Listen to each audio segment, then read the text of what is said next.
કરી મંગલ કર્યો ગ્રંથ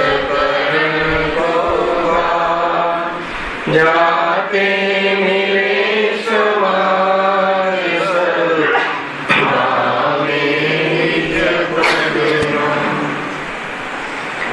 જે નિજ ભાવ સદા સુખ નિજનો કરો પ્રકાશ જે બહુવિધિ ભવ દુઃખ ટળી કરે છે સત્તાના.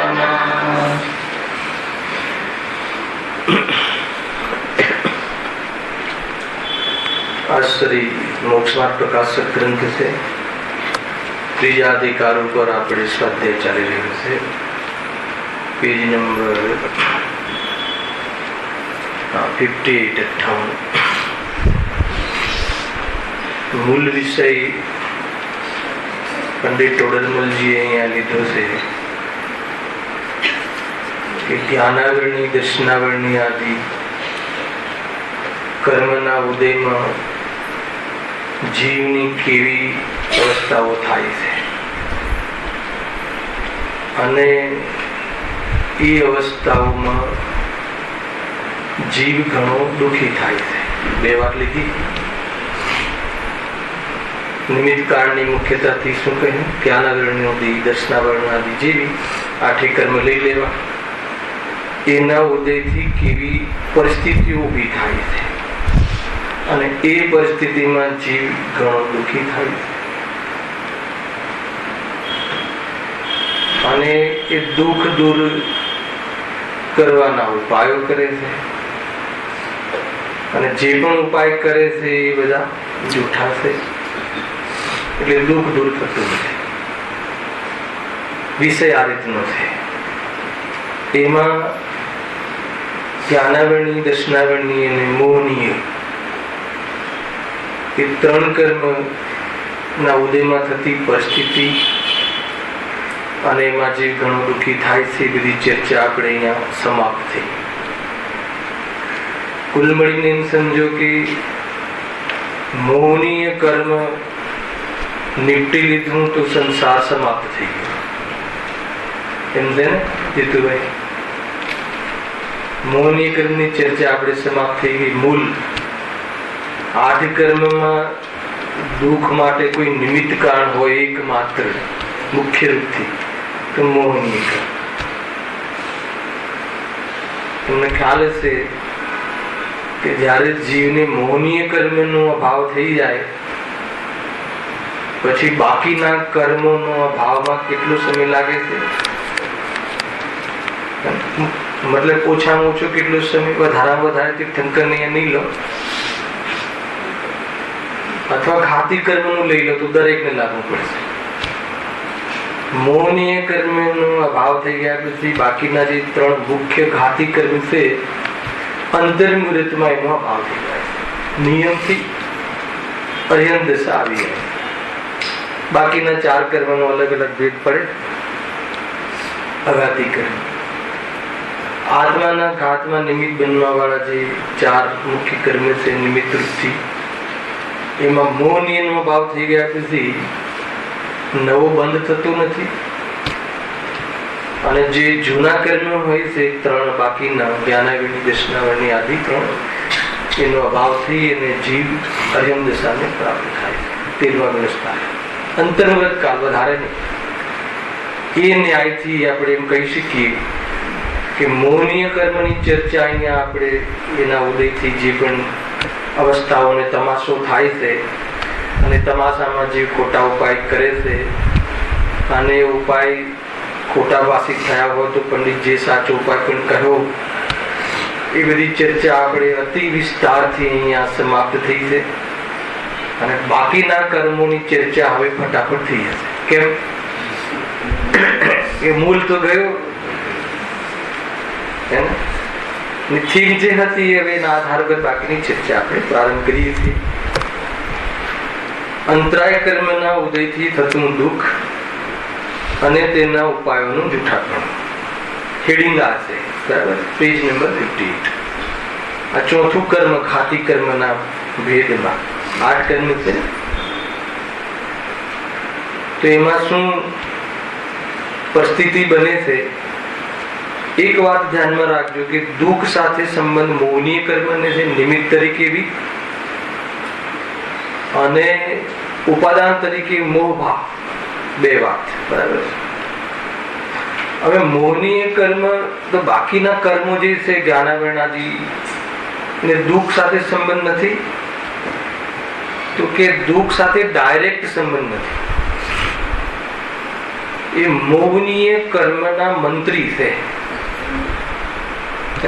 મોહનીય કર્મ છે ને, તો રાજા છે, એના આ બધા ચાપલુસી છે, સપોર્ટેડ છે. દુશ્મન એક હોય પણ એ દુશ્મનને સપોર્ટ કરવા વાળા પણ છે ને, એ ગ્રુપના છે ને બધા. જ્ઞાનાવરણીય કર્મ જો તમને એક ઉદાહરણ આપું, તમને સમજમાં આવશે. જ્ઞાનાવરણીય કર્મના ઉદયમાં જીવને કયું નુકસાન થાય છે? જ્ઞાન ગુણનો ઘાત થાય છે. આમ કથન મળે છે શાસ્ત્રમાં. કથન આમ જ મળશે, એનો અર્થ કાઢવો પડે.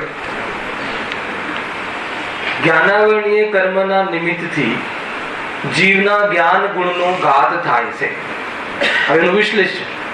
જ્ઞાનાવરણીય કર્મના ઉદયના નિમિત્તથી જીવને જ્ઞાનનો ઉઘાડ ઓછો થાય છે અથવા નથી થતો એ સંબંધી. બરાબર છે. એટલે પર્યાયમાં એનો ઉઘાડ થતો નથી. કોઈ ગુણનો ઘાત થતું નથી. ગુણનો તો સદાકાળ સદભાવ રહે છે. પણ આ રીતના કથન વ્યવહારના હોય છે. વ્યવહારના કથનમાં તમને પ્રોબ્લેમ ના હોવો જોઈએ. બરાબર છે ને સમીરભાઈ? કારણ કે લોકમાં ઘણા વ્યવહારના કથન કરીએ છીએ, ત્યાં તો પ્રોબ્લેમ નથી ને. અહીંયા બરાબર. કપડાનું કબાટ નથી બોલ, કપડાના કબાટમાંથી લાવે. કબાટ કપડાનું હોય કોઈ જોયું? તો જેમાં કપડા રાખીએ છીએ એ કબાટને એ વખતે કપડાનું કહીએ છીએ. તે વ્યવહાર ત્યાં ચાલે છે. તો અહીંયા શું પ્રોબ્લેમ થતી છે? વ્યવહારના કથન.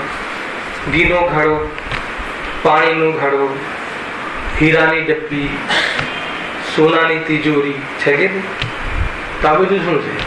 તો વ્યવહારના કથન. તો અહીંયા એ રીતે કે જ્ઞાનાવરણીય કર્મથી જ્ઞાન ગુણનો ઘાત થાય છે. એટલે શું કે નિમિત્ત છે ને જ્ઞાન ગુણનો નહીં, જ્ઞાનને પ્રગટ ન થવા દેવામાં, આત્માનો જે જ્ઞાનાદિ સ્વભાવ છે એને પ્રગટ ન થવા દેવામાં જે નિમિત્ત છે એ જ્ઞાનાવરણીય કર્મ છે. બરાબર. મારે વાત એ લેવી હતી કે એમાં સુખ અને દુઃખ સાથે શું સંબંધ છે? ખ્યાલમાં સુખ દુઃખ સાથે એને કોઈ સંબંધ ખરો? ડાયરેક્ટ સંબંધ ખરો? એક દેડકાનો જીવ છે, સાંભળજો બરાબર. દેડકાનો જીવ છે, એને આ શાસ્ત્રના નવ તત્વના નામ આવડતા નથી. સમ્યક દ્રષ્ટિ દેડકો લઈ લઈએ. બરાબર. શું નથી આવડતું? તત્વના નામ નથી આવડતા. બોલો, એટલું ઓછું જ્ઞાન. અને તો એ સુખી હોય શકે કે ના હોય? તો પણ સુખી. ને દ્રવ્યલિંગી પ્રથમ ગુણસ્થાન વર્તી 11 અંગ ને 9 પૂર્વ, 5 પરમાગમ આવી ગયા. એટલું જ્ઞાન હોવા છતાં પણ દુઃખી, મિથ્યા દ્રષ્ટિ, અજ્ઞાની. એટલે જ્ઞાનના વિશેષ ઉઘાડ હોય અને સુખી થઈ જાય એમ નહીં. સમ્યક જ્ઞાન સુખનું કારણ છે, યથાર્થ જ્ઞાન સુખનું કારણ છે. વેદ વિજ્ઞાન આજે ગુરુદેવ બહુ લીધું. જ્ઞાનનો વિવેક સુખનું કારણ છે. જ્ઞાનને પ્રધાન કહ્યું. કેમ? જ્ઞાનને ચારિત્રથી પણ જ્ઞાનને પ્રધાન કહ્યું. અંતિમ ગાથામાં આવ્યું. કેમ? ચારિત્ર ખરેખર ધર્મ છે. સમ્યક દર્શન ધર્મનું મૂળ છે અને જ્ઞાન એજન્ટ છે. તો અહીંયા તો એમ કહ્યું કે જ્ઞાન, અરે પણ તને જ્ઞાન જ નહીં હોય ઈષ્ટ અનિષ્ટનું, તો ઉપયોગ સ્થિર થશે ક્યાં? એ ન્યાય જ્ઞાનને મુખ્ય કરે. પરંતુ ખાલી જાણકારી ઘણી રાખે અને શ્રદ્ધા ન કરે અને ઉપયોગ એમાં લીન ન થાય તો એક પણ કર્મ હલે ખરે નહીં, નિજરા ના થાય. ખ્યાલ આવી ગયો? તો એ રીતે છે. એટલે અહીંયા વાત એમ હતી કે બાકીના જે કર્મો છે, જ્ઞાનાવરણી, દર્શનાવરણી, અંતરાય, આગળ વેદનીય, જે પણ આયુ કર્મ, ખ્યાલ આવે, આયુ કર્મના નિમિત્તથી જીવ અહીંયા આટલા વર્ષ ટકે છે. અને આયુ કર્મ સમાપ્ત થઈ ગયા પછી આ શરીરમાં નથી રહેતું. એ દુઃખનું કારણ છે કે સુખનું કારણ? ન દુઃખનું ન સુખનું, પણ એમાં જીવને મોહ હોય કે આયુ કર્મ સમાપ્ત થઈ જાય, હું સમાપ્ત થઈ જઈશ અને આયુ કર્મ ટકે તો હું ટકીશ, એવા મોહના કારણે જીવ દુઃખી થાય છે. આયુ કર્મના કારણે નહીં. એ રીતે આ બધું શું છે? જ્ઞાનાવરણી, દર્શનાવરણી. જીવને જાણવાની ઘણી લાલચો. હું બધું જાણી લઉં. શું કામ જાણવાનો તો સ્વભાવ છે, પણ હું બધું જાણી લઉં, બધું જાણી લઈને સુખી થઈ જાઉં. અને જ્ઞાન અલ્પ હોય તો જાણવાના લોભમાં દુઃખી છે કે ઓછું જાણવાથી દુઃખી છે? શું નિર્ણય છે? ઓછું જાણવા રૂપ પરિસ્થિતિ થઈ કયા જીવને? કે જેને ઘણું જાણવાથી, ઘણા જાણવાનો લોભ છે, એ જીવને ઓછું જાણવાની પરિસ્થિતિ ઉભી કરી. શું કહ્યું? સમજમાં આવે લાગે? ઘણું જાણવાનો લોભ છે જે જીવને, એ જીવને ઘણું જાણવાનો લોભ એ કયું કર્મનું કાર્ય છે? મોહનીય કર્મ. હું ઘણું બધું જાણું એ લોભ એ કસાય થઈ ને, ચારિત્ર મોહનીયનું આપણે લોભ કસાય જોઈ. અને શું કામ જાણી લો? એમાં પછી દર્શન મોહ આવશે. આને હું જાણી લઉં અને પછી એને હું ગ્રહણ કરી લઉં, એને હું પ્રાપ્ત કરી લઉં, પછી એને ભોગવી લઉં અને પછી હું સુખી થઈ જાઉં. આટલી લાંબી એના અંદરમાં એનું મગજની બીમારી છે, બુદ્ધિની. ખ્યાલ આવે કે નહીં? શ્રદ્ધાની ભૂલ છે ને. અને એટલે બધું હું જાણી લઉં. આ જાણવા પાછળ દુનિયા શું કામ પડી છે? જેટલી બી મતલબ કે ક્રાંતિ છે આ જાણવાની, શું છે આ બધી ઇન્ફોર્મેશન, ઈમેલ, જેમ જેમ વધતું જાય છે, સ્ટેજ બાય સ્ટેજ ઇલેક્ટ્રોનિક ક્રાંતિ વધતી જાય છે. એની પાછળ શું છે કે બધું જાણકારી લેવી. શું કામ જાણકારી લેવી? કેટલી ટ્રેનો ક્યાં જશે, બજેટમાં શું આવે, શું કામ જાણકારી લેવી? આત્માને જાણવાથી સુખી થવાય કે ટ્રેનને જાણવાથી? ટ્રેનને જાણવા વાળું જ્ઞાન, એ જાણવાનો મારો સ્વભાવ છે, એમ જાણવાથી સુખી થવાય કે આ ટ્રેન આમાં આ કેમ આ રાખીને કેમ ના રાખીએ, જાણવાથી સુખી થવાય? સમજમાં આવે? આખો કન્સેપ્ટ જુદો છે. મારું બતાવવું એ છે કે જાણવાનો લોભ તો મોહ છે, અને એવા જીવને જ્ઞાનાવરણી કર્મ શું કરે છે? મોહનીય કર્મ સપોર્ટ કરે છે. જ્ઞાન એટલું ઓછું ઉઘાડ કરવામાં નિમિત્ત બને જ્ઞાનાવરણી કર્મ, અને આને જાણવું તો ઘણું છે. એટલે શું થાય? તો ઓછું જાણવાના કારણે કે બધું જાણી લઉં એ લોભના કારણે. જો એ લોભ ના હોય અને ઓછું જાણતો હોય તો પણ સુખી. ખ્યાલ? 12મા ગુણસ્થાને સુખ કેવું હર્ષદભાઈ? 12મા ગુણસ્થાને સુખ અલ્પ કે પૂર્ણ? પૂર્ણ ને બાકી ખબર છે? પૂર્ણ શું? અને જ્ઞાન અલ્પ કે પૂર્ણ? હે શું કે? પણ 12મા અલ્પ ને, અને સુખ પૂર્ણ. જ્ઞાન પછી પૂર્ણ થાય છે, અલ્પ જ્ઞાન છે ત્યાં. તો જ્ઞાનાવરણીય કર્મના ઉદયમાં ઓછું જ્ઞાન એ દુઃખનું કારણ નથી, પરંતુ એમાં મોહ હોય તો જીવ દુઃખી થાય. એવું દરેક કર્મમાં ઘટશે, અંતરાયમાં બી ઘટશે. હવે આપણે આ તમને ઉદાહરણ આપ્યું. એટલે જ્ઞાનાવરણી, દર્શનાવરણી, અંતરા, આગળ વેદની આદિ, એ બધા કર્મો શું કરે છે? એક પરિસ્થિતિ ઉભી કરે છે જીવને દુઃખી થવા માટેનું. સુખી દુઃખી કહીએ તો બી વાંધો નથી. સુખાભાસરૂપ સુખી અને દુઃખી થવા માટેની એક પરિસ્થિતિ ઉભી કરે છે. પણ સુખી દુઃખી ક્યારે થાય? મોહ મંદ હોય તો ઓછો સુખી, મોહ તીવ્ર હોય તો ઘણો દુઃખી, અને મોહ ના હોય તો સાચો સુખી. ગજબ છે. શું કહ્યું? મોહ મંદ હોય, કનેક્શન ઢીલું હોય, એટેચમેન્ટ ઢીલી હોય તો ઓછો દુઃખી. મારે તમારી સાથે એટેચમેન્ટ એકત્ર ઓછું હોય, ઓછી મિત્રતા હોય તો ઓછો દુઃખી. અને મિત્રતા જ ના હોય તો તમારો ટાંટ્યો તૂટે તો મારે શું? આવી ભાષા ચાલે છે કે નહીં? પછી કેમ અમારે શું? અને આપણા સગાવાળાને કાંઈ નથી થયું, એક્સિડન્ટ થયો હતો પણ એમાં આપણા સેફ છે, અને જેને થયું છે આપણા નથી. તો આપણા નથી એનો એટેચમેન્ટ નથી એટલે, અને પેલાની સાથે એટેચમેન્ટ છે એટલે. ખ્યાલ? તો મૂળ મોહથી જીવ દુઃખી છે. દરેક કર્મમાં મોહ વગર સુખ દુઃખની કોઈ ચર્ચા સંભવ નથી. પરંતુ એટલું જરૂર છે કે એ કર્મ જીવને અથવા મોહનીય કર્મને એવો સપોર્ટ કરે છે, પણ મોહ એટલે મોહનીય કર્મને જીતી લો, જ્ઞાનાવરણીય કર્મને જીતવાની જરૂર નથી. મોહનીય કર્મને જીતી લો, બાકી બધા કર્મો જે છે ને ઓટોમેટિક શસ્ત્ર હેઠા મૂકી દેશે, કોઈ પ્રોબ્લેમ.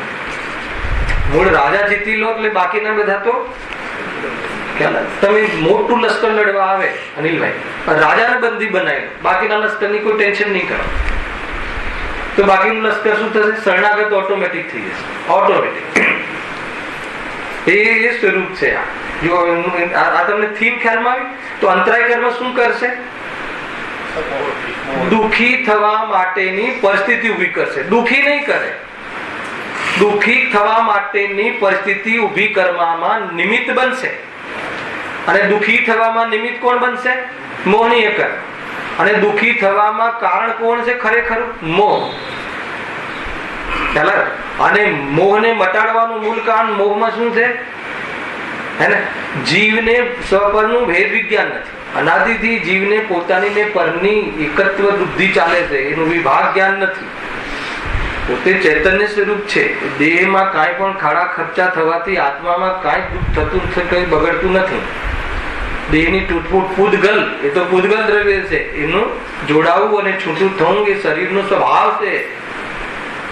એનો સ્વભાવ એ ના છોડે અને એને જાણવાનો સ્વભાવ હું ના છોડું. બે બધું પરફેક્ટ છે. ખ્યાલ? એક સમયની પર્યાય એક સમય માટે ત્રિકાલ બધું નિશ્ચિત છે, બધું નિશ્ચિત છે. ખ્યાલ? દેહનું અહીં આવું નિશ્ચિત છે, આત્માનું ત્યારે એવું નિશ્ચિત છે. આટલા કલાક આટલા વર્ષ જીવી તમારે વર્ષોમાં લેવો તો વર્ષોમાં, તમારી મરજી હે ને, એ પણ નિશ્ચિત. એટલું જ નિશ્ચિત નહીં, બંને એક સાથે કેટલા સમય રહેવું એ નિશ્ચિત, અને બંને ત્રણેય કાળ એકબીજામાં ન મળવું એ પણ નિશ્ચિત. કેટલા સમયે શરીરનું ત્યાં જવું એ પણ નિશ્ચિત, પણ આત્મા અનાદિ અનંત રહેવું એ પણ નિશ્ચિત. હવે આપણે ક્યાં વિકલ્પ કરવા? આપણા વિકલ્પનો શું વજૂદ છે? તો આપણા તમામ વિકલ્પો, આપણી સોચ ખોટી સોચ વ્યર્થ છે ને. તો વિકલ્પ અને સોચ ખોટી બંધ થઈ જાય તો શું પ્રગટ થઈ જાય? આત્મા દેખાઈ જાય. એને શું દેખાય? પ્રભુ દેખાય. આત્મા દેખાઈ જાય એટલે ખબર છે? આત્મા દેખાઈ જાય એટલે પ્રકાશ શાંતિ થઈ જાય. રોજ બોલીએ છે ને આત્મા શાંતિનો બનેલો છે, તો શાંતિ વેદાઈ જાય તો એને આત્મા દેખાઈ ગયો કે નહીં? ન્યાય ખ્યાલ આવે? આત્મા દેખાવાનો જ શું? આત્મા આનંદનો બનેલો છે, અને આનંદની ફિલિંગ આવે એનો કે આત્મા પામી ગયા. આખું આ એનું પ્રોજેક્શન છે. ટૂંકમાં આપણે વિષય ચાલે છે કે અંતરાય કર્મ વડે, જો અંતરાય કર્મના ઉદયથી થતું દુઃખ, હેડિંગ તો આમ છે, તમે એમ કહો છો કે એનાથી દુઃખ નથી થતું. હવે એનું વિશ્લેષણ સાંભળજો. અરે આરોપ આપવામાં આવે છે, તમને કોઈ વસ્તુમાં અંતરાય વિઘ્ન આવે છે, ભોગમાં લાભમાં, ખ્યાલ કે નહીં, દાનમાં, વીર્યમાં, ઉત્સાહમાં, તમારો ઉત્સાહ તૂટી જાય છે કોઈ બી કાર્યનો, અને એમાં કોઈ વિઘ્ન કરે છે, તો વિઘ્ન કોણ કરે છે? વિઘ્નમાં નિમિત્ત કોણ છે? અંતરાય કર્મ. વિઘ્નમાં નિમિત્ત કોણ નથી? સમજ આવે છે કે વિઘ્નમાં કોઈ પુત્ર આદિ બહારનો કોઈ પદાર્થ આદિ નિમિત્ત નથી, ખરેખર નિમિત્ત નથી, નિયમરૂપ નિમિત્ત અંતરાય કરે.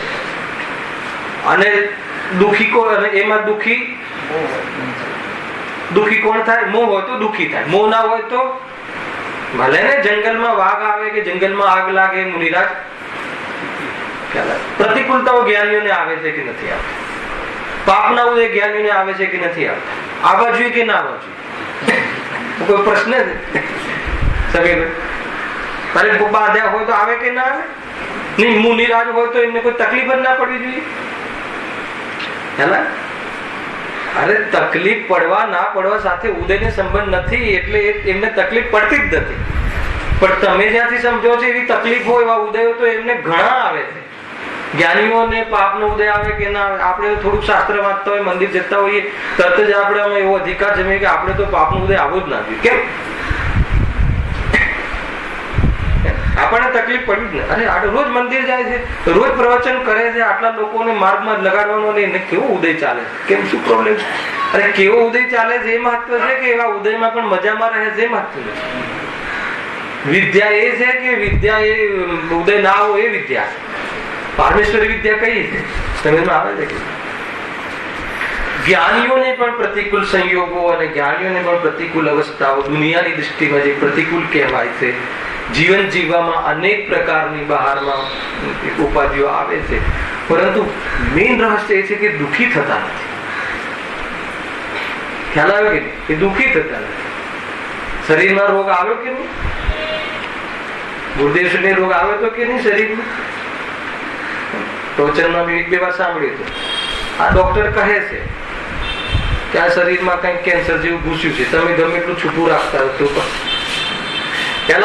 તો કોઈ આમ જાણે કશું નહીં. એ તો છે ને, જેટલો ચારિત્ર મુનિ ના અનુસાર જે દુઃખ થાય છોડી દો, પણ પ્રસન્ન ચિત્ત. એ તો શરીરનો રોગ છે. અરે રોગ શું? એ તો શરીરની સુંદર પર્યાય છે. એ તો પૂદગલનું પંડમન છે એના સ્વકાલમાં થવા વાળું, અને એનું જ્ઞાન મને એ કાળમાં થવું એ મારા જ્ઞાનનો સ્વકાલ છે, અને જ્ઞાનનું એ રૂપે ન થવું એ મારો સ્વભાવ છે, અને એવો અનુભવ મને ચાલી રહ્યો છે એ મારું જીવન છે. ખ્યાલ આવે કે નહીં? આખી વાત ખ્યાલમાં આવી? આગળ આવો ભાઈ, આગળ આવો, આગળ આવો, આગળ આવવાની પ્રેક્ટિસ રાખો. એને ધાર્મિક કાર્યોમાં આગળ આવે કહેવાનું, એમાં પાછળ ના રહ્યું. લગ્નમાં છેલ્લું બેસવું, કઈ નહીં, ખોટું જવું જ નહીં. બહુ સરસ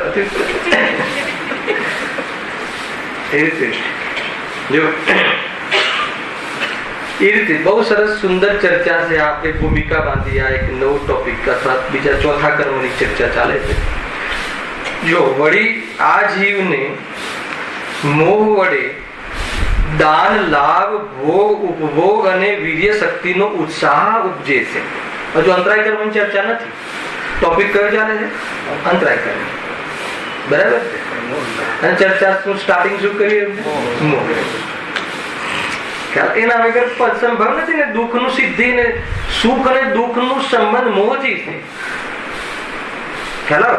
બીજા કોઈથી નથી. ઘર બાર મળ્યું, ઓછું મળ્યું, ના મળ્યું, તે મળ્યું, કાળું શરીર, ધોળું શરીર, પતલું શરીર, આ તે જે પણ આડું શરીર, તિર્યક શરીર, નારકી શરીર, નરકમાં જીવ શાના માટે દુઃખી છે? તો બતાવશે.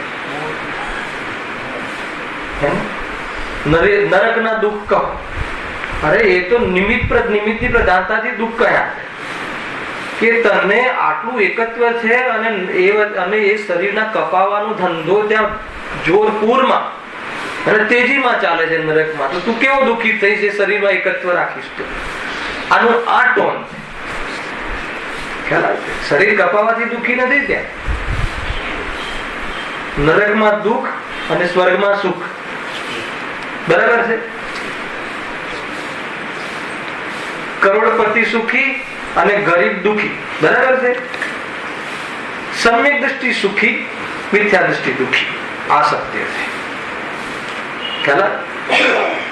ગરીબ દુઃખી અને અમીર સુખી એ તો મોહનો ભેદ, એ તો મોહમાં કરેલું પ્રમાણ છે. સમ્યક દ્રષ્ટિ સુખી અને મિથ્યા દ્રષ્ટિ દુઃખી. મિથ્યા દ્રષ્ટિ કરોડપતિ દુઃખી. ખ્યાલ આવે કે? અને સમ્યક દ્રષ્ટિ ગરીબ હોય તો અરે મિથ્યા દ્રષ્ટિ પોતાને, સમ્યક દ્રષ્ટિ પોતાને ગરીબ માને કે જ્ઞાયક માને? ખરેખર જ્ઞાયક છે કે ગરીબ છે? તો ગરીબ છે શું છે? કર્મથી થતી પરિસ્થિતિ. કોની? આત્માની. બહુ બધો વિચાર કરવા જેવો છે. બહુ એકદમ લેવલથી વિચારજો. જો વળી આ જીવને મોહ વડે દાન, લાભ, ભોગ, ઉપભોગ અને વીર્ય શક્તિનો ઉત્સાહ ઉપજે છે. મોહ વડે દાન, દાનમાં ઉત્સાહ, દાન એટલે શું લેવું? અહીંયા દાન એટલે આપવું. પેલા બી આવશે બધા, અભયદાન ને, ઔષધિ દાન ને, આહાર દાન ને, એ પણ દાન છે. પરંતુ અહીંયા એક સામાન્ય આપવાનો ઉત્સાહ બહુ. એક પિતાને પોતાની બેટીને એના લગ્નના કાળમાં 51 જોડી કપડા અને આટલા 100 તોલા સોનું આપવાનો ઘણો ઉત્સાહ હોય છે. શાના કારણે? કેટલા મોહના કારણે ઉત્સાહ ઘણો હોય કે ના હોય? ઘણો ઉત્સાહ હોય છે. ઉત્સાહ લખ્યું ને, મોહના કારણે. હવે મોહમાં કયો લાગુ પડે જોઈ લેવું. દર્શન મોહ લાગુ પડે, દર્શન મોહ ના હોય તો ચારિત્ર મોહ લાગુ પડે. કેમ મતલબ કે મારી બેટી, હું એને આ આપીશ તો સુખી થશે, આ આપીશ તો જમાઈ બરાબર રાખશે. એ કયો મોહ? દર્શન મોહ. એ દર્શન મોહ. આનાથી સુખી થશે. અને આપવાનો ઘણો ભાવ છે, એ કયો મોહ? ચારિત્ર. બે થયા ને. આપવાનો ઘણો રાગ છે. રાગ કોની પર્યાય છે? ચારિત્ર મોહ. અને આ આપીશ તો દીકરી સુખી રહેશે, એ માન્યતા કયા ગુણની વિપરીત પર્યાય છે? શ્રદ્ધા ગુણ. એ ચારિત્ર મોહ, દર્શન મોહ. બરાબર આગળ ભણી ગયા છે. પણ એના કારણે ઘણો ઉત્સાહ રહે છે. પણ એમાં પછી દીકરો એમ કહે કે શું કહે, પુણ્યનો ઉદય ઘણો છે, રૂપિયા ઘણા છે, આપવાનો ભાવ પણ છે, પણ દીકરો કહે કે કેટલું આપી દેશો? તો એ શું થઈ ગયું? કોણે અંતરાય કર્યું?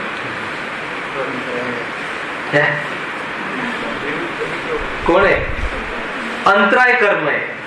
આગળ લઈ ગઈ એવું જબરજસ્ત કૂતરાનું ઉદાહરણ આપ્યું છે ને, લાકડીનું. આપણને અંતરાય કર્યો, આપણે કોને? બસ આને અંતરાય કર્યો, છોકરાએ ના આપવા દીધું. અરે પણ તને અંતરાય કર્મ નો ઉદય છે, એટલા માટે આપની જો એ રીતે બધામાં લેવું. દાનમાં બધું કોઈને મતલબ કે તમને એમ થાય કે આપણે આ સંસ્થામાં રૂપિયા આપવા છે, આ છે, તે છે, તમારો ભાવ બન્યો, આપવાનો ઉત્સાહ એકદમ આપવું જ છે. એટલામાં એક વ્યક્તિ મળે કે ન અપાય સંસ્થામાં. કેમ? અને એ બસ એમાં એને જરૂર નથી, અને ત્યાં હિસાબના ઠેકાણા નથી, એમ કહી દીધું એને. તો આપણને અંતરાય આવી ગયો ને. તો કહે છે કે એ તને દેખાય છે કે આના કારણે અંતરાય આવ્યો, એમ નહીં. તારે અંતરાય કર્મનો ઉદયમાં આવ્યો ને, તારો જે આપવાનો જે ઉત્સાહ હતો, એ ઉત્સાહ શું થયો? ઢીલો પડી ગયો. અને કોઈ એમ કહે ને અંતરાય કર્મનો ક્ષયક્ષમ હોય, ભલે ને કહે, જે કેવું એ કહે, અમને બરાબર ખબર છે, અમે તપાસ કરી છે. આપને આવા ઘણા ઉદાહરણ છે, તમે તમારા જીવનથી લગાવો. જો દાન, પછી લાભ, કોઈ બી લાભ, કોઈ બી ચીજનો લાભ લેવો, કોઈ બી વસ્તુને ગ્રહણ કરવી, આ રાખવી, એનો ઘણો ઉત્સાહ હોય. ઘણો ઉત્સાહ એટલે એમ થાય કે ધંધો કરવાનો, વેપાર કરવાનો, એમાં શું છે? બધી સામગ્રી મેળવવાનો, ધન કમાવાનો, ધન પ્રાપ્ત કરવાનો, ધનનો લાભ લેવાનો, એનો ઘણો ઉત્સાહ હોય. પણ એમાં અંતરાય, કેટલા અંતરાય આવે? એક જ છે નિમિત્ત, અંતરાય કર્મ. અંતરાય કર્મ નિમિત્ત ના હોય ને, આગળ લખશે અંતરાય કર્મનો ઉદય ના હોય તો કોઈ પણ વિઘ્ન આવતું નથી. કયા કામમાં? ચોર ચોરી કરવા ગયો અને ચોરી કરવા ગયો અને પકડાઈ ગયો, એના કે નહીં? વિઘ્ન આવ્યું ને. ચોર ચોરી કરવા ગયો અને પકડાયો જ નહીં, તો એને અંતરાય કર્મનો ક્ષયક્ષમ કહેવાય કે ઉદય કહેવાય? એને અંતરાય કર્મનો ક્ષયક્ષમ છે, એટલે અંતરાય કર્મ ત્યાં ઉદય નથી એને. એટલે એને ચોરી કરવામાં સફળતા, બહારમાં સામગ્રી લેવામાં, એનો લાભ લેવામાં, ચોરમાં, ચોરીમાં, ચોરીનો લાભ લેવામાં કહેવાય. અને દુઃખી મોહ હોય તો થાય. સમજો, આ બધું ઘણી બધી ચર્ચાઓ છે. એ રીતે દાન, લાભ, ભોગમાં સમજી લો, ઉપભોગમાં સમજી લો. ભોગમાં પણ ભોગમાંનો ઘણો ઉત્સાહ હોય કે મકાન જોરદાર બનાવ્યું, મતલબ ફર્સ્ટ ક્લાસ, આપણે બોમ્બે ની અંદર. અને પછી શું થયું? ટ્રાન્સફર આવી ગઈ કે ભાઈ તમારે બહુ મોટો ઓફિસર હોય અને એ બધું બરાબર જમાવ્યું. એકવાર એવું કીધું હતું કે હવે તમારી આ હવે જોબ પરમનન્ટ છે, બધા પૈસા બધા જેટલા હતા એ બધા લગાવી દીધા એને. મકાન બનાવ્યું ભોગવવા માટે, એમાં રહેવા માટે, એમાં સુકૂન માટે, એની અંદર વ્યવસ્થાનો ભોગવવા માટે. પણ હવે અંતરાય શું આવ્યો? પાછો અંતરાય જેવો તેવો નહીં. કેવો અંતરાય ખબર છે? એ અંતરાયમાં જોડાવાનું મન થાય એવો અંતરાય. બતાવો કે તમને અહીંયા જે 50 લાખનું પેકેજ છે એ હવે 1.5 કરોડનું પેકેજ તમને હે ને ઇઝરાયલમાં મળશે. હવે એ કરે શું? ખ્યાલ આવે છે? કર્મ જેમ નાચે એમ નચાવે છે. 3 લોકનો નાથ ચૈતન્ય પ્રભુ પોતાની ઓળખાણ ભૂલી ગયું છે. આત્મા તો ખરેખર શેર છે, આત્મા તો ખરેખર સિંહ છે, પરંતુ પોતાની લાયકાત ભૂલી જવાના કારણે સર્કસ નું શેર થઈ ગયું. આમ સોટી મારે, આમ જા, આમ સોટી મારે, આમ જા કરે છે. પછી જ્યાં ત્રાળ સાંભળે છે ત્યાં અરે હે ને ઉદાહરણ છે ને ગીટાના ટોળામાં જતું રહે છે વાઘનું બચ્ચું, તો એમ સમજે છે કે હું આવો થઈ ગયો. અને પછી જ્યાં જંગલમાં કોઈ ત્રાળ સાંભળે છે, ગુરુદેવની મતલબ કે ધ્વનિ, દિવ્ય ધ્વનિ સાંભળે છે, ભગવાન આત્મા અરે તરત જ બદલાઈ ગઈ કે અરે હું ભગવાન સ્વરૂપ, ત્રિકાલ સ્વરૂપ, કોઈ પણ ચીજની જરૂર ના પડે એનું નામ ભગવાન, પૂરી પ્રોપર્ટી ને પૂરા છે ને વૈભવશાળી એવો આત્મા, પોતાના આનંદ ગુણ નો વૈભવ. તો તરત જ એને ઇમિડિયેટ થાય છે કે ત્રાળ સાંભળવા મળે. સમજવા જેવી વાત છે ભાઈ. તો ભોગમાં કેટલું ટીવી જોવું હોય, બરાબર આજે રજા રાખી હોય, મેચ હોય અને પંડિતજી આવી જાય. પંડિતજી કેવા લાગે? અંતરાય લાગે, અંતરાય કર્મ. તો કે એ અંતરાય નથી, અંતરાય કર્મનો ઉદય છે. તમે એટલે અને અંતરાય કર્મનો ઉદય છે એટલે તારે ભોગવવામાં એ વિઘ્ન આવ્યું, પણ દુખી તો તું એ હું ભોગવીને સુખી થઈશ એ મોહથી દુખી છે. એ મેં છોડી દે તો કેટલાય અંતરાય આવે ને. અરે તને બધું લઈ જાય તારા ઘરમાંથી, ટીવી ફીવી, આ શરીર લઈ જાય, શરીર લઈ જાય તો પણ જાણે પરમ મિત્ર નો પામ્યા એવો ગજબ છે.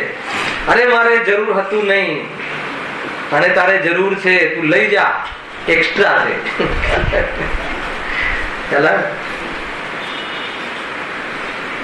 ઘરમાં 4 ગાદલા ખરાબ થઈ ગયા હોય અને કોઈની અવેરનેસ વાળો આવે તો તમને કેવું લાગે? વાહ, લઈ જા, મિત્ર મળે, લઈ જા, જગ્યા થઈ ગઈ. સમજ આવે છે? આનંદ બહુ સરળ વિષય છે, માર્ગ બહુ સરળ છે. જીવ મોહ ને લઈને આ સરળ માર્ગમાં પ્રયાસ કરતો નથી. એક સમય માત્ર પોતાની પહેચાન કરી લે. એ રીતે ભોગ ઉપભોગ એમાં ઘણો ઉત્સાહ. અંતરાય ઉપભોગ, ભોગમાં શરીર આદિના 5 ઇન્દ્રિયના વિષયો લઈ લો. ભોજન આદિ એ ભોગ્ય વસ્તુ છે અને વસ્ત્ર આદિ ઉપભોગ વસ્તુ છે. જે ચીજનો વારંવાર ભોગ થઈ શકે એ ઉપભોગ. વસ્ત્ર વારંવાર ધોઈને પહેરીએ છીએ, બહારના વાસણ સ્ટીલના આદિ જે વારંવાર એ ઉપભોગ. અને જે આહાર આદિ તો એકવાર એ ભોગવ્યા પછી એ તો મળ થઈ જાય છે. તે રીતે ભોગ અને ઉપભોગ એનો ઘણો ઉત્સાહ, ઉપભોગ કરવાનો ઘણો ઉત્સાહ આવે, પણ એમાં અંતરાય આવી જાય, કોઈનું કોઈ વિઘ્ન આવી જાય. વિઘ્ન બહારમાં કોઈ ચેતન અચેતન પદાર્થોના માધ્યમથી દેખાય છે, એ બહિરંગ નિમિત્ત છે. હે ને? જીવ યુવાનીમાં કમાવા માટેનું બદલે એનું ધ્યાન કમાવામાં કેન્દ્રિત હોય છે, અને જયારે ભોગવવાના દિવસો આવે છે ત્યારે એનું સામર્થ્ય હોતું નથી. કઈ રોગ, કેટલા રોગ લાગુ પડી ગયા હોય છે, કઈ સ્ટમક કામ ના કરે, ડોક્ટર કહે કે મગની દાળ નું પાણી, દાળ પણ નહીં, અને રોટલી, બહુ શાક પર જેવું હતું દૂધીનું, હવે એના પકવાન ખાવા માટે ને એને આ બધું શું થઈ ગયું? અંતરાય આવ્યો. એ રીતે ભોગ આ બધું બને છે, રિયાલિટી શું છે આજે કે નથી થતું જીવનમાં. એ રીતે ભોગ ઉપભોગ અને વીર્ય શક્તિનો ઉત્સાહ ઉપજે છે. વીર્ય શક્તિનો ઉત્સાહ, વીર્ય શક્તિ એટલે કરવાના, એ કાર્ય કરવાના, એ ભોગવવાના ઉત્સાહનો ઉત્સાહ, એનો ઉત્સાહ, એના બલનો ઉત્સાહ. પણ એમાં પણ જીવ શું, એમાં પણ અંતરાય આવી શકે. કેવી રીતે અંતરાય? માનો કે તમને કોઈ આવે અહીંયા પ્રતિષ્ઠા છે કે કોઈ પણ અહીંયા કોઈ કાર્યક્રમ રાખ્યો અને તમારો ઉત્સાહ અંદરમાં વીર્ય બલ અંદરમાં ઉત્સાહ જાગ્યો કે આ બધું કામ કરીશું, અને કોઈ આઈને કહે કે નહીં આમને કઈ અંદરમાં કોઈ સ્વાર્થ છે ને એટલે આગળ પડતા છે ને એટલે આ બધું કરે છે, તો તમારો ઉત્સાહ કેવું છે? તૂટી જાય કે ના તૂટી જાય? એ બલ તમારું જે જોર હતું, એ જોર કેવું પડી જાય? હું તમારું કોઈ ભલા માટે કરતો હોય, મને ઉત્સાહ આવી જાય કે શૈલેષભાઈ ભલા માટે જોરદાર હું તમને સમજાવવા આવું છું, 2 કલાક વેદ વિજ્ઞાન તમે બીમાર પડ્યા છો, અને તમારા ઘરમાં પ્રવેશતા સાથે ખૂણામાંથી કોઈ જણ કહે હે ને કે આ શૈલેષભાઈને સમજાવવા નથી આવ્યા ખરેખર, તો ખ્યાલ આવે તમને કઈક લાભ લેવો છે એમને, એમનું બીજું કઈ એમને કઈ સ્વાર્થ છે, તો પછી શું થઈ જાય? એનો જે ઉત્સાહ હતો એ શું થઈ જાય? જોર શું હતું? તો એમાં શું થયું? અંતરાય આવ્યો ને, વિઘ્ન આવ્યું ને. વિઘ્ન કોને કરાવ્યું? તો કે અંતરાય કર્મના ઉદયથી વિઘ્ન છે, એમ અહીંયા લખે છે. જો આ બધા વીર્ય શક્તિનો ઉત્સાહ ઉપજે છે, આવા ઉત્સાહ આવે, પણ આગળ લખ્યું છે પરંતુ અંતરાયના ઉદયથી તે બની શકતું નથી. અંતરાયનો ઉદય થાય તો એ પ્રમાણેની કાર્યની સિદ્ધિ થતી નથી. વિઘ્ન આવી જાય. ઉદય તો જોરદાર હોય, ઉદય તો પુણ્યનો હોય, પરંતુ એ કાર્ય થવામાં કાંઈ ના કાંઈ વિઘ્ન આવી જાય. એ તો બાહ્યમાં વિઘ્ન, ખરેખર એમાં અંતરાય કર્મનો ઉદય મુખ્ય નિમિત્ત કારણ એ છે. અને એને લઈને શું થાય છે? પછી વ્યાકુળ થાય. કેમ વ્યાકુળ થાય છે? પહેલી લીટીથી જોડો. મોહના કારણે ઉત્સાહ હોવા, અને ઉત્સાહ ના હોય તો માનો કે મારે આવવું છે કોઈ શિબિરમાં કે શિખરજીની યાત્રામાં, તમારી સાથે આવવું છે, ઘણો ઉત્સાહ છે, તો ઉત્સાહમાં મને ટિકિટ ના મળી અથવા તમારે બી લઈ જવું છે, પરંતુ મારા અંતરાય કર્મનો ઉદય એવો છે કે ટિકિટો પૂરી થઈ ગઈ કે આમ થઈ ગયું કે બીમારી આવી ગઈ, પતી ગયું. તો હવે ઉત્સાહ ઘણો હોય તો વ્યાકુળતા ઘણી, તો ઉત્સાહ ના હોય તો ઠીક છે, હોય તો કહેજો, ના હોય તો કાંઈ નહીં. આ એ ઉત્સાહ મંદ હોય તો, અને મોહના અભાવમાં ઉત્સાહમંદ હોય તો, શિખરજીથી કોઈ મોક્ષ નથી જતું. શિખરજીથી કોઈ મોક્ષ જાય છે? કેટલા ગયા કે આત્મા મોક્ષે જાય? આત્માના આશ્રયથી મોક્ષે જવાય છે કે શિખરજીના ક્ષેત્રથી મોક્ષે જવાય છે? તો પછી શિખરજીના દર્શનથી મોક્ષે જવાય છે કે આત્માના દર્શનથી મોક્ષે જવાય છે? શિખરજી જઈને બધી 20 ટૂંકના દર્શન કરીએ તો મોક્ષે જવાય, કે એમને જેના દર્શન કર્યા છે એના દર્શન કરવાથી મોક્ષે જવાય? એમને કોના દર્શન કર્યા? એમના આત્માના. આપણે કોના દર્શન કરવાના? તો મોક્ષે જવાને.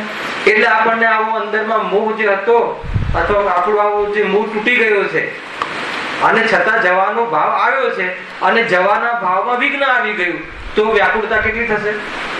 કાને બતાવી કેવી વ્યાકુળતા થશે? ઔપચારિક, સામાન્ય, ઠીક છે, કઈ વાત નહીં. તો ઉત્સાહ ઘણો હોય કોઈ કાર્યનો, તમને કમાવાનો ઉત્સાહ બહુ હોય કે બસ આર્થિક કરી લઉં, અને પછી ઉત્સાહના એમાં વિઘ્ન આવી જાય તો ઘણો વ્યાકુળ થાય છે. તો દુઃખી શાના કારણે થયો? મોહના કારણે. નિમિત્ત કોણ બન્યું? વિઘ્ન, અંતરાય કર્મ, નિયમરૂપ. અને બહારનો જે બહારમાં જે નિમિત્ત બને કેવા નિમિત્ત છે? નિમિત્તના નિમિત્ત છે. એ નિયમરૂપ નિમિત્ત નથી. ના પણ હોય.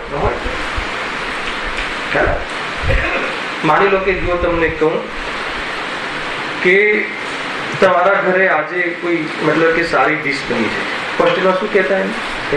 ફીસ્ટ કહેતા. અરે બહુ ખુશ થઈ જાય, બધા સાથે પણ થાય હોસ્ટેલમાં. તો રવિવાર આવે, રવિવારે અમારે ફીસ્ટ હોય. ફીસ્ટ એટલે ખબર છે? એ દિવસે મિષ્ટાન હોય, બરાબર ને? તો એ રીતે આપણા ઘરે આજે કોઈ ફીસ્ટ છે, મિષ્ટાન છે કે જે છે, કોઈ જગ્યાએ મતલબ કે કોઈ રવિવાર છે, રજાનો દિવસ છે, ફેક્ટરી બંધ છે, ઓફિસ બંધ છે, પરંતુ આપણા જ્ઞાનમાં એવું ઘે બન્યું, એવો વિચાર ચાલ્યો કે ત્યાં જે હું ચિઠ્ઠી રાખીને આવી છું ને, કઈ ચિઠ્ઠી? વગર બિલની, 2 નંબરની, ટેબલ પર રહી ગઈ છે. ટેબલ પર રહી ગઈ છે. હવે એ ફીસ્ટ કેવી લાગશે? ઈષ્ટ લાગશે કે અનિષ્ટ લાગશે? ઈષ્ટ હતી કે અનિષ્ટ હતી? લાગશે કેવી? કેમ? સમજમાં આવે કે નહીં? અચ્છા, એ હવે ખાવામાં મજા નહીં આવે, સ્વાદ નહીં આવે, એ અંતરાય આવી ગયું. અને એમાં વ્યાકુળતા કેટલી થશે? જેટલો ખાવાનો ઉત્સાહ હતો એટલો જ એમાં આકુળતા લાગશે. તો પછી આકુળતા મટાડવા શું મટાડવું? અંતરાય કર્મ, કે ઓલી ચિઠ્ઠી બરાબર મૂકવી, કે પછી શું કરવું? તો કે ઉત્સાહ ઘટાડો. આમાંથી મને આનંદ મળે છે એના પર વિચાર કરવો કે આમાંથી આનંદ નથી, એ નક્કી કરે તો બધું બરાબર ચાલે. સમજમાં આવે છે? વાત તો ચાલે છે કર્મની, પણ જોડે જોડે કર્મના ભાવની પણ આપણે વાત કરી રહ્યા છે. બહુ સુંદર ચર્ચા છે ભાઈ. કુલ મળીને સમ્યક દર્શન ધ્યાન રાખજો. એક જ દરેક તમારા લાખો રોગનું, લાખો સમસ્યાઓનું સમાધાન એક છે. ચૈતન્ય પ્રભુ પર વારી જા, પોતાના સ્વરૂપ પર ફિદા થઈ જા. દુનિયાની કોઈ ચીજ પર ફિદા ના થાય, એને દુનિયાની ચીજ મળે કે ના મળે, કે એનું પરિવર્તન જેમ થવું એમ થાય, એની અસર શું સમજે? આ સિવાય જીવને સુખી થવાનો કોઈ પણ ઉપાય છે નહીં. મોહને જીતો, સ્વરૂપમાં રમો અસ્થિથી, મોહનો અભાવ કરો નાસ્તિકથી, સ્વભાવ ધ્યાન સ્વભાવનો પ્રેમ લો, પ્રેમ કરો, એકત્રિત કરો અસ્થિથી. કોઈ મોટો કાર્યક્રમ નથી, તો આટલો કાર્યક્રમ કરવામાં અનાદિકાળથી કેટલો કાળ વીતી ગયો, અને આ કાર્યક્રમ કેટલા સમયમાં થાય? ત્યાં લખે છે સમયસારમાં એક શ્લોકમાં, માત્ર અંતર મુહૂર્ત કાળ, એક મુહૂર્ત તું શરીરને પડોશીમાં, એક મુહૂર્ત, વધારે નહીં. શું કહ્યું સમીર? વાંચ્યું છે ને શ્લોક સમયસારમાં છે? એક મુહૂર્ત માટે આ બધું પડોશી છે એમ માન. વધારે તમને નથી કહેતા, તમે પરમેનન્ટ નહીં, પેલા એક મુહૂર્ત માટે, અને એક મુહૂર્ત માનીને પછી જે આનંદ આવશે, પછી એનો સિલસિલો અનંત કાળ સુધી એનાથી ભિન્ન માનવાનો અને અનુભવવાનું તમારું ચાલતું રહેશે. આનંદ છે ભાઈ. એ શરીરનું સ્વયં સ્વભાવ સળ્યું ગળ્યું છે, એને ભોગવવાનો ઉત્સાહ, અને એમાં ભોગવવામાં કોઈ અંતરાય આવી જાય એ ત્રીજું. હા, તેથી એ દુઃખ રૂપ જ છે. બસ આટલું જ કહ્યું. આ તો આપણે એને શોર્ટકટમાં વિષય લીધો છે એમને. તેના ઉપાયમાં વિઘ્નના બાહ્ય કારણો પોતાને જે દેખાય તેને દૂર કરવાનો ઉદ્યમ કરે છે. હવે ભૂલ પાછી ચાલુ છે.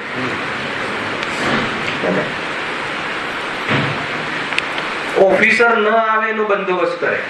શું બંદોબસ્ત કરે? બધાને ખબર. પરંતુ એ પદાર્થથી સુખ નથી એવો બંદોબસ્ત ના કરે. ખ્યાલ કે એ પદાર્થથી મને હું તરી જઈશ કે મુક્તિને પામીશ કે સુખી થઈ જઈશ એવો નિર્ણય ના કરે. પરંતુ એ પકડાઈ ના જાય એનો બંદોબસ્ત કરે, વિઘ્ન ના આવે એનો બંદોબસ્ત કરે. ખ્યાલ?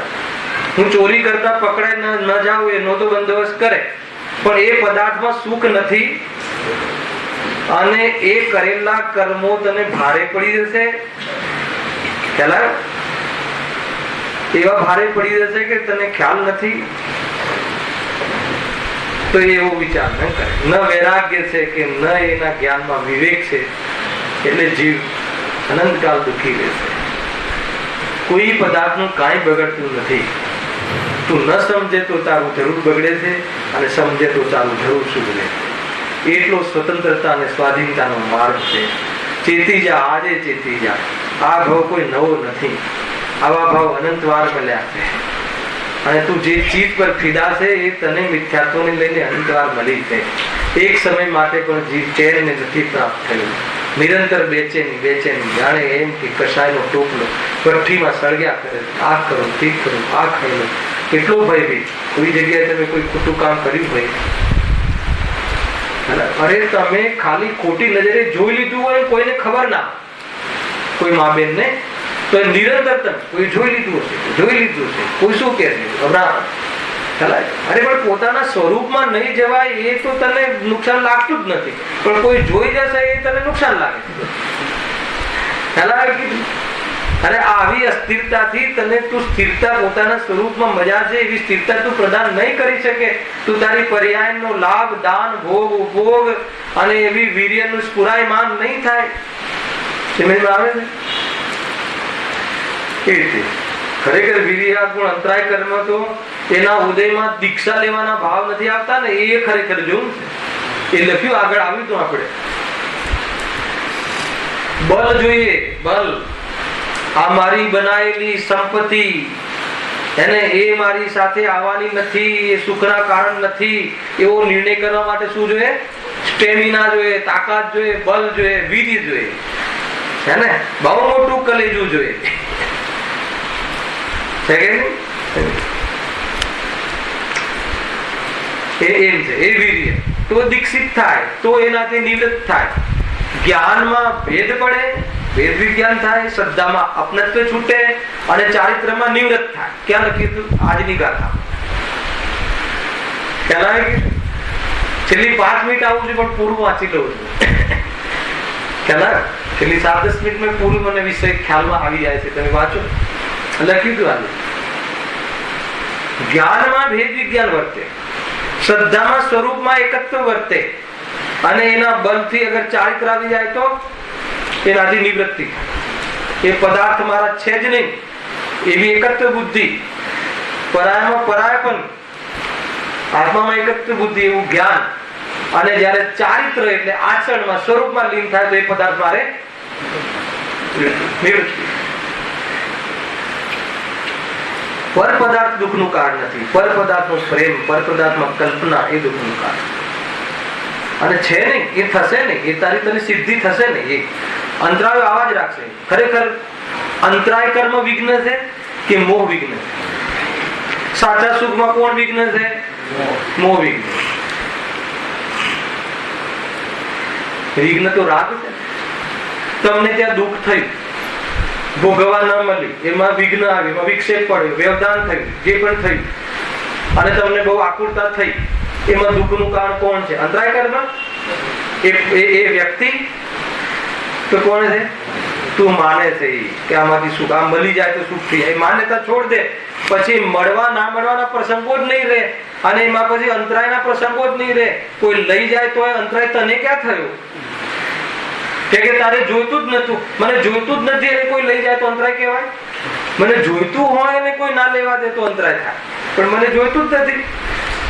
આખી વાત સમજમાં આવે છે? એક જ છે. જો હવે શું કરે છે?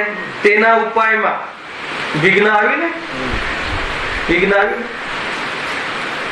ઘરની અંદર મા બાપ ગૌ બેટાને વિઘ્ન લાગે છે ને આજકાલ, તો પછી શું ઉપાય કરે?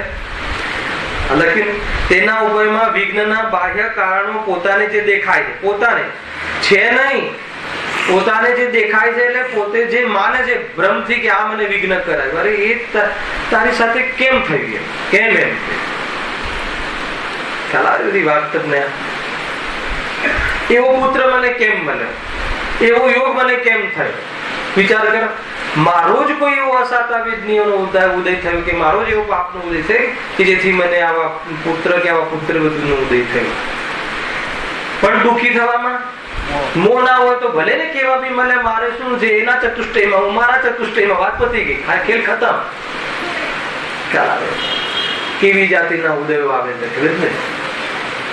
શ્રેણિક રાજાનો પુત્ર હતો ને કોણ? અભયકુમાર તો સજ્જન હતો.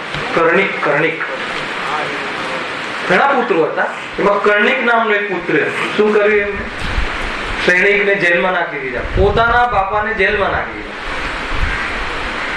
આવે તો એની માતાને સમજાવે છે. ખ્યાલ છે? શું સમજાવે છે ખબર કે બેટા તને ખબર નથી, જ્યારે તારો જન્મ તું મારા પેટમાં હતો ને ત્યારે મને તારા પિતાનું ખૂન પીવાની ઈચ્છા થતી.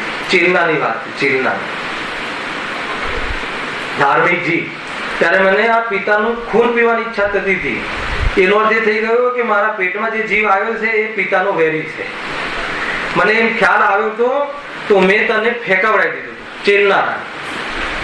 ખ્યાલ છે તમને? આખી સ્ટોરી છે આ. વાંચો પૃથ્વાનું એવું. ટીવીની સિરિયલો બંધ કરી દો, જોરદાર છે એમાં. અને સત્ય ઇતિહાસ છે આપણો. અને એવી પોઝિશનમાં પણ પોતાના ચેતનાને કેવી રીતે પ્રગટ કરે છે એનો પ્રયોગ છે. પણ શું કહે છે કે બહાર ફેંકાવી દો એને, ફેંકાવી દીધું બહાર, કે મેં ફેંકાવી દીધું. અને પછી શ્રેણિક રાજાને કીધું, તો એમને કીધું નહીં, ઠીક નથી. દયા આવી એમને, ઠીક નથી, ભલે વેરી હોય લઈ આવે, પાછા લઈ આવ્યા. તારું લાલન પોષણ બહુ જ વ્યવસ્થિત રીતે, વગર પાર્સાલિટી, પક્ષપાત વગર કર્યું. આપણા ભાવિ તીર્થંકર નેક્સ્ટ 24 એ વખતે મિથ્યા દ્રષ્ટિ હતા એ વખતની વાત. પછી શું થાય છે? અને કે તારા અંગૂઠા પર એવો ફોડો થયેલો, જોરદાર ફોડો થયેલો, તને ડોક્ટરે કહ્યું કે આને મોઢામાં રાખવાથી એને વેદના, એની ગરમી આવશે તો વેદના ઓછી થશે, તો એ તારા ફોડાવાળો અંગૂઠો એમના મોઢામાં રાખતા એવું તારા માટે કર્યું છે. એમ કરીને દીકરાને એવા જીવને તે શું કર્યું? જેલમાં નાખી દીધા. સાંભળો, જો નિયોગ શું છે, યોગ શું છે. તો એ દીકરાને એવું થાય છે કે અરે રે, મારા પિતા સાથે આવું વર્તન કર્યું. તો એ કહે છે કે હું પોતે જ છોડીશ એમને, હું પોતે જ એમની બેડી તોડીશ. આમ તો રાજા તો ઓર્ડર કરે ને છોડી દો, નહીં કે હું પોતે મારા હાથે એમને મુક્ત કરીશ એ જંજીરમાં. તો હથોડી અને છીણી બધું લઈને જાય છે. તો દૂરથી સૈનિક જોવે છે કે એને લાગે છે કે આ મને મારવા આવે, અને જાય છે છોડાવવા. તો એ મારવા જાય છે, છોડાવવા જાય છે. સૈનિક એમ થાય છે કે આ જો મારશે તો ઓર એનું આ બદનામ થઈ જશે, તો એ દીકરા પર રાગ રાગનું. અને એ વખતે તો બધા સાઈડ સમકી હતી, એ બધું થયું હતું ને, સામાધી નાખીને બી ભગવાનના સમોષણમાં ગયા, અને ત્યાં અમને સાઈડ સમ્યક દર્શન, તીર્થંકર પ્રકૃતિનો બંધ ચાલુ છે, મગજ ભમી જાય. જેલમાં પૂર્યા છે એમનો તીર્થંકર પ્રકૃતિનો બંધ ચાલુ છે. ભગવાનના ચરણ કમલમાં સાઈક સમ્યકની પ્રાપ્તિ કરી, ત્યાંથી એમને તીર્થંકર પ્રકૃતિનો બંધ ચાલુ છે અને જેલમાં છે. અને સામે એવું દ્રશ્ય છે કે છોકરો એને છીણી અને એ બધું લઈને આવી રહ્યો છે, અને આ બાજુ એ સૈનિકને એમ થાય છે કે આ મને મારી નાખશે અને બદનામ થશે, કે એના પિતાને મારવે એમ. એટલા માટે એની બદનામીથી બચવા માટે એ પોતાના શું ગુરુદેવ શું કહે છે, હીરાને એ હીરો તે ચૂસી લીધો. તો પ્રયાસ નહીં કરતા, એ તો ચતુર્થ કાળનો હીરો હતો, પંચમ કાળનો હીરો એમાં ફેર થઈ જશે. ડુપ્લિકેટ પંચમ કાળમાં ગજબ છે. શું થયું? હીરો ચૂસી લીધો, સમજો. જે પણ થયું સમજો. ગતિ એવી મતી, હાઈટ સમકીતી, પૂર્વમાં નરકનો ભાગ, એ અનુસાર આત્મહત્યા, આત્મઘાત કરવાનું પરિણામ. એવી જાતિના બહારનો યુગ મળી જશે, એવી જાતિના મળ્યા. અનંતવાર આવા બધા ખેલ કર્યા છે, અનંતવાર ઉદયો આવ્યા છે, અનંતવાર વિકસિત પડ્યા છે, અનંતવાર વિકસિત થયા. આજે અહીંયા કહે છે કે તું જલ્દીથી જલ્દી જાગી જાય. મળે એવા, મળે કોઈ. તું શું વિચારું એ વખતે કે ભાઈ એવું એવી જાતિનો ઉદય છે, મારા જ કોઈ કર્મનું ફલ છે, એનું કોઈ કારણ નથી, એના કારણે કાંઈ નથી થયું. અને દુઃખ તો એને હું મારો માનું છું એટલે છે, મારું માનવાનું છોડી દે. એ સમયથી સ્પોટ સુખ. પછી બધું, પછી એ વ્યક્તિને તો મજા પડી ગઈ ને કે અરે તને ખબર નથી, એ વ્યક્તિને એનો કર્મ નિધાન નહીં છોડે, એ પણ સમ્યક દર્શન નહીં કરે ત્યાં સુધી પરેશાન રહેશે. ઘણી બધી વાતો છે. ખરેખર મને એવો વિકલ્પ આવે, પ્રથમાનો યોગ પ્લસ આ કર્મ થિયરી, એની પણ જો ચર્ચાઓ રાખી હોય ને તો જીવને અંદરમાં થોડું પલળે. જે બહારમાં ખોટા કાર્યો કરવાથી ભયને પ્રાપ્ત થાય, આત્મ સ્વરૂપમાં પ્રાપ્ત કરવાની પ્રેરણા મળે, પુરુષાર્થ જાગે. ઘણી બધી ઘણા બધા છે. ખેર અહીંયા શું છે? તેના ઉપાયમાં વિજ્ઞાનના બાહ્ય કારણો પોતાને જે દેખાય તેને જ દૂર કરવાનો ઉદ્યમ કરે. એને દેખાય એને એટલું દેખાઈ જાય. શું દેખાઈ જાય? અરે મારા કોઈ પૂર્વ કર્મ, અંતરાય કર્મનો ઉદય આવે છે, આનો શું દોષ છે? તો શું થઈ જાય? નિમિત્તની ફાઇલ બંધ થઈ જાય એ બાજુની દૃષ્ટિની. અને અંતરાય કર્મનો ઉદય ભલે થયો હોય પણ મારા સુખનું કારણ ક્યાં છે? અને એ પરિસ્થિતિ મારા દુઃખનું કારણ ક્યાં છે? અને એ પરિસ્થિતિ સાથે મારે કોઈ સંબંધ નથી એમ માની લઉં તો અંતરાય કર્મ ફેલ થઈ જાય. શું થઈ જાય? અંતરાય કર્મનો ઉદય ફેલ થઈ જાય, એનો અનુભાગ ફેલ થઈ જાય, પરિસ્થિતિ ફેલ થઈ જાય. પ્રકૃતિ આત્માના અતિશય સુખની સામે દુઃખ આપવામાં ફેલ થઈ જાય. આવે છે કે નહીં? શું ગજબનું સ્વરૂપ છે. સુખી થવું હોય એને કોણ દુઃખી કરે? દુઃખી થવું હોય એને કોણ સમજાય શકે? સ્વરૂપ જોરદાર. જો પણ એ ઉપાય જૂઠા છે, કારણ કે ઉપાય કરવા છતાં પણ અંતરાય કર્મનો ઉદય હોવાથી વિઘ્ન થતા જોઈએ છીએ. ઉપાય કરી જો, હે ને, જેલમાં નખાવી જો, એને આમ કરી જો તો પણ વિઘ્ન આવશે. અને અંતરાય કર્મનો ક્ષયક્ષમ થતા વિના ઉપાય પણ વિઘ્ન થતા નથી. કહ્યું ને હમણાં ચોરનું ઉદાહરણ. કર્મ ક્ષયક્ષમ હોય અંતરાય કર્મનો, તો પછી કોઈ વિઘ્ન કરવા ચાહે કે આનું બગાડી દઉં, આનું કરી દઉં, અરે ક્યારેક ઉલટું થઈ જાય, એને અનુકૂળતામાં ઉમેરો થાય. હું એમ કહું શૈલેષભાઈને બદનામ કરી દઉં, હે ને, તો બદનામ વધારે હું થઉં. પંડિત છે ને કોઈની બદનામી કરે છે, મૂર્ખ છે, જીવમાં તો કોઈ યાદ નથી જોઈ, તો એનો તો યશ વધે. આ કોઈ જગ્યાએ આપણું ગણિત બહારના ગણિતો ખોટા છે. તું વ્યર્થ ઉપાયો ને તારા મગજની આ જે બુદ્ધિની ખરાબી છે છોડી દે. નિરંતર તું પરેશાન થઈ જઈશ, તને ખ્યાલ નથી, હે ને. 5 જ્યોતિષમાં કોઈ લાભ થતો નથી. અરે કરોડોમાં ના થયો, અરબોમાં ના થયો, હવે છે શું? એ રીતે સમજો. માટે વિઘ્નનું મૂળ કારણ કોણ છે? એટલે કયું મૂળ કારણ? એટલે નિમિત્ત તરીકે પણ મૂળ કારણ કોણ છે? અંતરાય કર્મ. આપણને કોઈ કાર્યમાં લાભ, ભોગ, ઉપભોગ, ઉત્સાહમાં કોઈ પણ અંતરાય આવે છે, મોહના કારણે ઉત્સાહ થાય છે અને એમાં વિઘ્નો આવે છે, તો એમાં બહારના જે કોઈ બાહ્ય, એકદમ બાહ્ય નિમિત્ત, એટલે ખરેખર નિમિત્ત નથી, ખરેખર નિમિત્ત પણ નથી, નિશ્ચયથી નિમિત્ત નથી, નિશ્ચયથી નિમિત્ત પણ અંતરાય કર્મ છે.